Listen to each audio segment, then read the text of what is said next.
বিসমিল্লাহির রহমানির রহিম। Hello guys, আশা করি সবাই ভালো আছেন। এই মুহূর্তে আমি আব্দুল আলিম মালয়েশিয়া প্রবাসে সিলঙ্গার ডিস্ট্রিক্ট চিকিনচান এলাকা থেকে ভিডিওগুলো আপনাদের মাঝে তুলে ধরি। আজকে কিন্তু একটু ব্যতিক্রম, সেই ব্যতিক্রম ভিডিও প্রথমেই দেখাবো বাংলার চিত্র অ্যাকশন।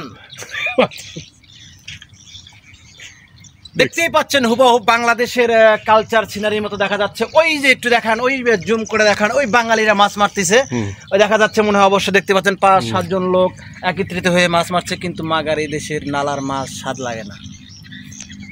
এই সেই আপনার সাগরের মাছগুলো আসলে খুবই সুস্বাদু মনে করি, যেটাই হোক, যে মাছটাই হোক। আমি একদিন শখ করে গিয়েছিলাম এই যে মালয়েশিয়ার এই যে নালা নাকি এটা কি বলে, লঙ্কানে, বড় বড় লঙ্কানে যায়া মাছ মারছিলাম, পাইছিলাম এই যে এই সাইজের সরপুরি, বক্কর চক্কর ২-৪টা মাছ পাইছিলাম এলোপাতারি। কিন্তু মাছটা দেখে যা লাগছিল মনের ভিতরে, হেয়া মনে করেন আইয়া পাক শাক করে মনে করেন বেরুচি বেরিয়ে গেছে, খাইতে মন চায় না। পরে এই একদিনই ওই যা গেছিলাম বুঝছেন, তারপর আর মনের ভুলেও আর এই লঙ্কানে বা নালা ড্রেনে আর মাছ মারতে যাই না। কিন্তু সবাই তো এক সমান না, সব বাঙালিরাই পারে, কিছু বাঙালি পারে না, তার মধ্যে আমি একজন বক্কর চক্কর পারি না। তাই এই হলো কথা। মালয়েশিয়া থেকে আপনাদের মাঝে এরকম সব ধরনের সব কিছু কথা শেয়ার করে থাকি।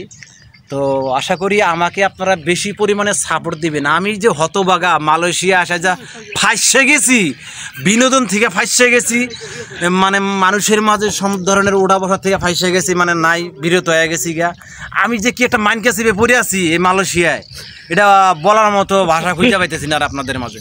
ঠিক আছে, আপনাদের আমি যখন বাংলাদেশে ছিলাম, যখন যেভাবে ডাকছেন, এই গানের মঞ্চে হোক, ফুটবল খেলার মাঠে হোক, যেরকম সেরকম বিনোদনে হোক, ডাকা মাত্রই কিন্তু পাইছেন। ব্যবসা তো করছি, বক্কর চক্কর এই যে অল্প একটু করছি, আর হলো তারাং বারাং খালি বিনোদনের মাঝেই সময় পার করে দিছি। তো আমি আর বেশি দিন হয়তো বা থাকবো না, তবে মাত্র 4 মাসে পাড়া দিছি। মনে হয় যে 4টা বছর চলে গেছে আমার মনে হয় মালয়েশিয়ায়। আমার মনে হয় 4টা বছর চলে যেতেছে, 4 মাস তো এখনো পূরণ হয় না মনে হয়, বাপ হয়েছে।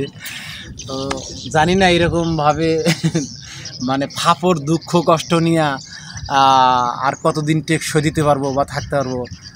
আজ এই পর্যন্ত, আল্লাহ হাফেজ।